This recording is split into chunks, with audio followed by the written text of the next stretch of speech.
저는 네. 명백하게 거품의 선을 넘었다고 봐요. 거품입니다. 명백하게 거품이다. 네. 아니 안 그래도 오늘 그 진단명을 좀 받으려고 했는데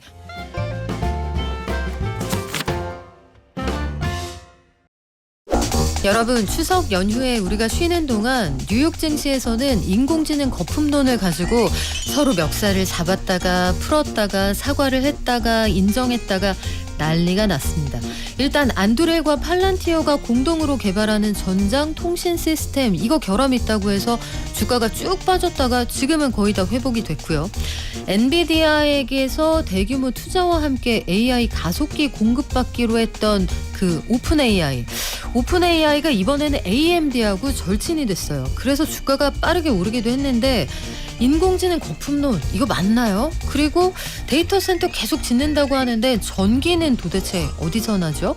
모든 소식 블루닷 AI 강정수 박사가 업데이트 해드립니다. 안녕하세요. 안녕하세요. 박사님 진짜 연휴가 길기도 긴데 너무 좋아요. 아 좋아요? 저는 나 SBS 사랑하네. 회사가 너무너무 오고 싶었어요. 오늘만 하신 게 아니라 중간중간 오긴 했습니다만 전 정말 SBS 수양딸이 맞구나. 목동에만 와도 난 이렇게 행복하구나. 자, 오픈AI가 AMD와 손을 잡으면서 AMD가 주가가 엄청 올랐어요. 네. 여기 뭐 상하한가가 없으니까 몇십 프로가 뛰어버리는데 10년 만에 시가총액이 100배 넘게 뛰었습니다. 구체적으로 둘이 앞으로 뭘 어떻게 한다는 거예요? 우선은 오픈AI에서 필요한 그 GPU 칩을 AMD가 6기가와트를 공급을 하겠다라고 계약을 맺었는데 여러분 6기가와트를 가늠을 하실 때 1기가와트가 원자력 발전소 1기입니다. 그러니까 어마어마한 양의 데이터 센터가 만들어지는 거고요. 그리고 6기가와트면 보통 파이낸셜 타임즈의 분석에 따르면 1기가와트를 짓는데 500억 달러가 필요합니다. 칩 플러스 땅 필요하고 건물 짓고 전력 공급하고 냉각기 공급하고 그러니까 어마어마한 돈들이 계속 투자가 된다는 건데요. 이번 AMD뿐만이 아니라 이번 주에 이제 오픈AI가 개발자 회의라는 걸 통해서 다양한 또 걸 발표했는데 저는 대단히 역사적인 지난 한 달이었다고 보는 것이 오픈AI가 그리고 있는 AI 제국 이것이 좋은 나라가 될지 나쁜 나라가 될지 약속의 땅이 될지 저주의 땅이 될지는 잘 모르겠지만 네. 이 그림이 설계도가 완전히 공개가 됐다라고 보고 있습니다. 거기에 이 틀들 중에 하나가 AMD가 들어온 것이고요. 그리고 다양한 서비스들이 나온 거고요. 그래서 이 의미를 좀 전체적으로 그려진다라면 대단히 구체적으로 앞으로 AI 경제가 어떻게 발전할 수 있을지 여러분들이 상을 가질 수가 있습니다. 근데 오픈AI가 검증된 파트너 엔비디아하고 네. 그냥 쭉 가도 되잖아요. 그렇죠. 업계 1등인데. 네. 근데 굳이 AMD하고도 뭔가 해보겠다 이런 이유가 뭐예요? 여러분 마이크로소프트가 윈도우즈라는 운영체계를 만들면서 당시에 윈텔이라는 말이 있었어요. 윈도우즈하고 인텔은 찰떡궁합이다. 이것은 사실은 IBM이 이렇게 한쪽에 내준 시장인데 네. IBM은 기업용 시장만 하다가 가정용 PC라든지 이런 시장이 엄청나게 커지면서 윈도우즈와 인텔이 결합하면서 엄청나게 시장을 장악을 합니다. 근데 마이크로소프트는 운영체계를 장악을 했기 때문에 최종 사용자를 가지고 있었죠. 지금 오픈AI도 최종 사용자를 갖고 있다 보니까 마이크로소프트가 내가 왜 인텔하고만 같이 하지? 그때도 AMD가 파트너로 들어옵니다. 그러면서 시장을 열어내는 거죠. 깍두기 전문이구나. 그렇죠. 그러다 보면 오픈AI도 지금 왜 구글은 지금 이걸 안 할까요? AMD하고 계약 안 하고 엔비디아하고 계약을 안 할까요? 왜 엔트로픽은 안 할까요? 왜냐하면 오픈AI는 8억 명이라는 이번에도 계속 얘기지만 주간 사용자 주간에 한 번이라도 접속하는 사람이 8억 명이라는 막대한 최종 이용자를 확보했고 이걸 제일 먼저 확보한 거죠. 그러니 우리는 마음대로 제국을 건설하는데 하드웨어 파트너는 우리 마음대로 여러 명으로 할래. 엔비디아도 같이 하고 이제 AMD도 같이 하고 그럼 여기에 뭐 들어가는 HBM 같은 경우 삼성전자도 같이 하고 SK 하이닉스도 같이 하고 저는 여기 하나의 마지막 열쇠가 아직 남아 있다고 봐요. 과연 TSMC에다가 다 맡길 거냐? 다 맡기고 있잖아요. 파운드리를 TSMC 말고 그러면 이것도 결정할 수 있는 것은 최종 이용자를 확보할 수 있는 왕자의 권위 있는 이 기업만이 결정할 수 있습니다. 오픈AI죠. 그러면 AMD에게 영향을 줄 수 있어요. 지금 트럼프 행정에서 원하는 거대로 인텔이 전 후보로 들어갈 수도 있고 삼성전자의 미국 파운더리가 후보로 들어갈 수도 있습니다. 지금 파운더리의 독점도 오픈AI가 해체할 수 있어요. 그러니까 그러한 힘을 강력하게 갖는 것은 마이크로소프트의 윈도우즈가 이용자를 확보했기 때문에 가능했던 거고 오픈AI는 지금 8억 명 그리고 내년 이맘때까지 2배 하겠다 그랬어요. 그럼 여러분 16억 명의 이용자를 가지고 있는 곳은 시장의 성격과 구조와 지도를 결정할 수 있습니다. 완전히 그냥 재창조가 가능하네요. 그렇죠. 그래서 그 위에 밑으로는 지금 하드웨어 그림을 이렇게 그렸고 아직 파운더리에 대한 최종 거를 TSMC에게만 줄 것이냐 이것만 아직 결정을 안 했을 뿐이고요. 위로는 이번에 했던 것은 앱이에요. 여러분 예를 들면 스포티파이인데 음악 앱이죠. 여러분들이 한국은 이제 멜론이니까 이제 챗GPT에다가 태그 멜론 어떤 노래 틀어줘. 이렇게 가면 이 노래가 틀어지는 겁니다. 태그 유튜브 목동 연구소 틀어줘.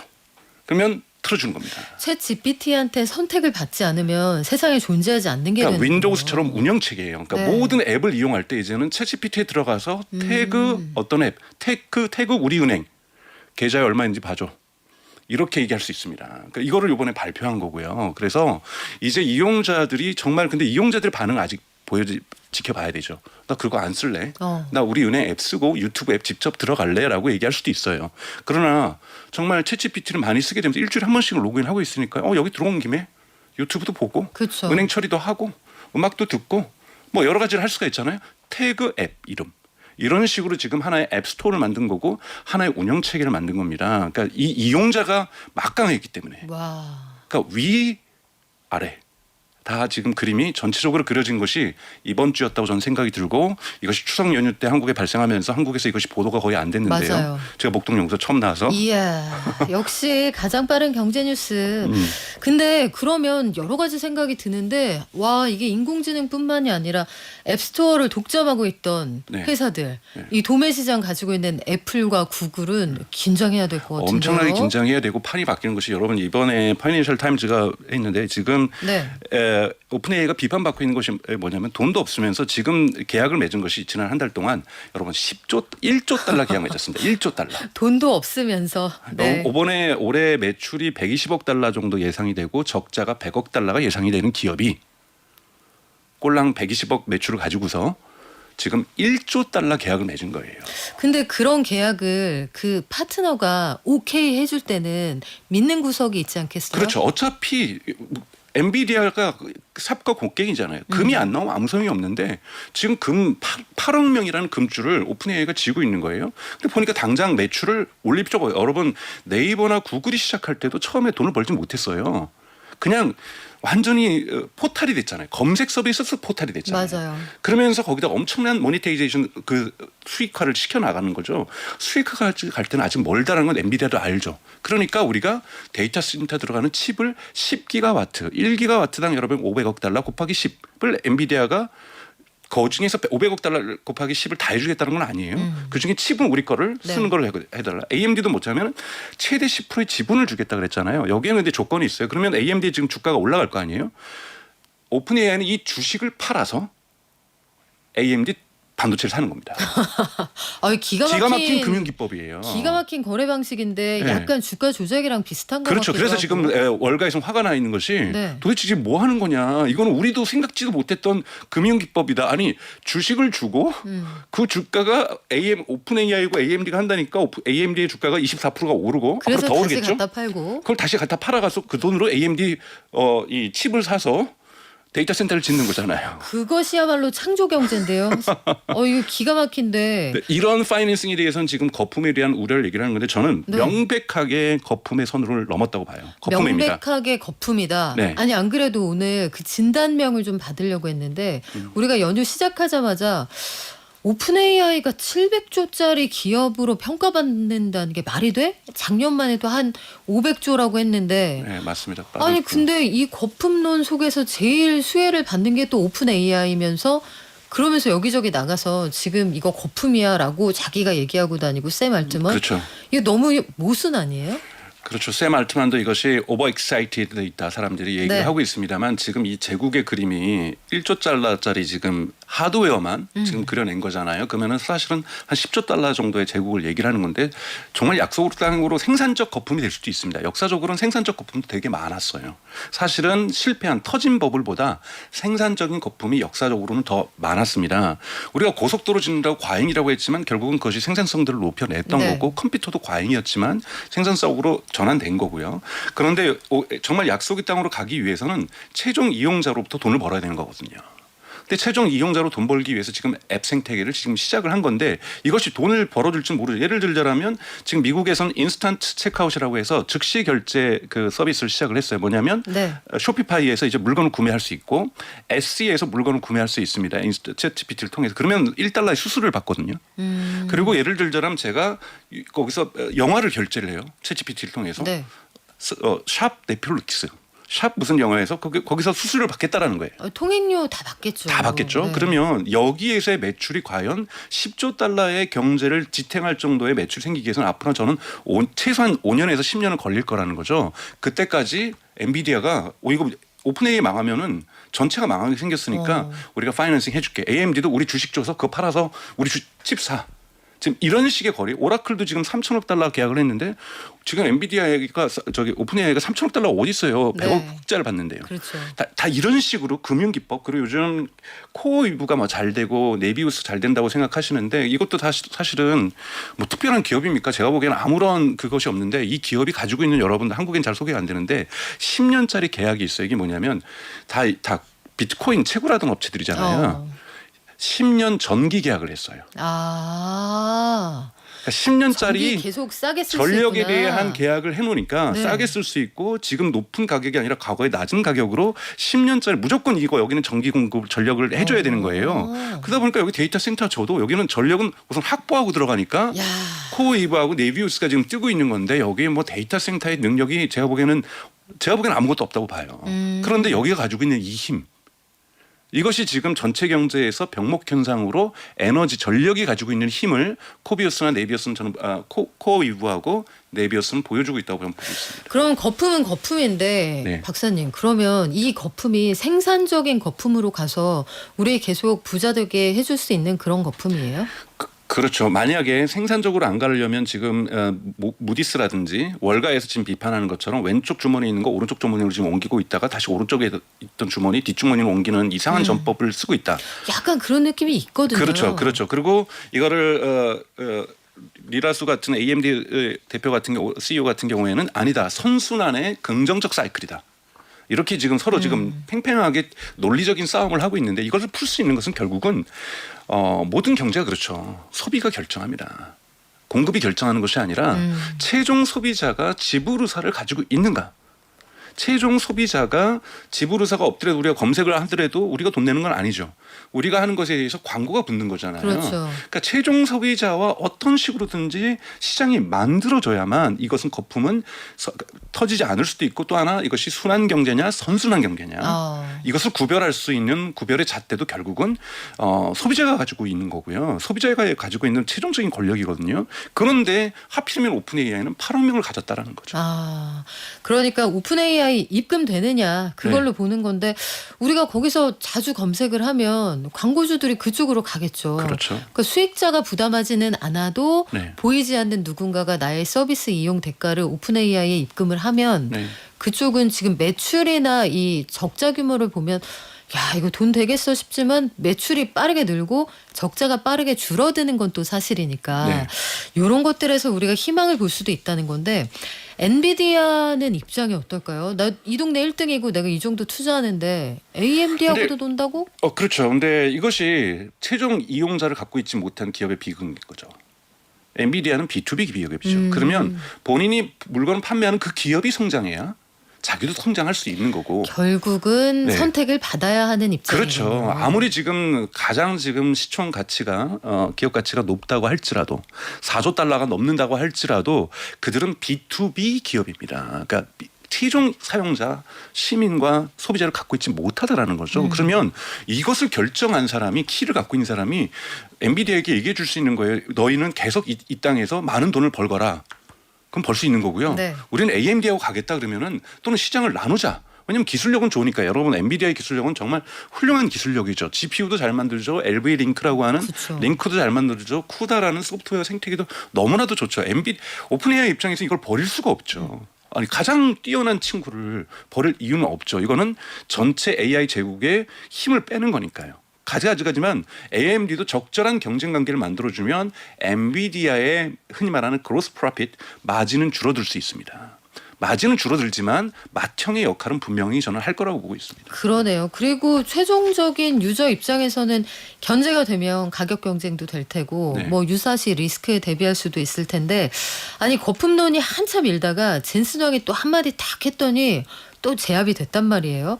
그러면 이런 상황을 우리가 계속해서 지켜보게 되겠군요. 엎치락뒤치락. 그러니까 아직까지 이 제국의 설계도가 만들어졌지 보여진 거지 이제는 설계도가 완전히 공개가 된 겁니다. 이번 주에 그 개발자 회의를 통해서. 그런데 이 설계도대로 공정이 이루어지고 건설이 이루어질지 아닐지는 봐야죠.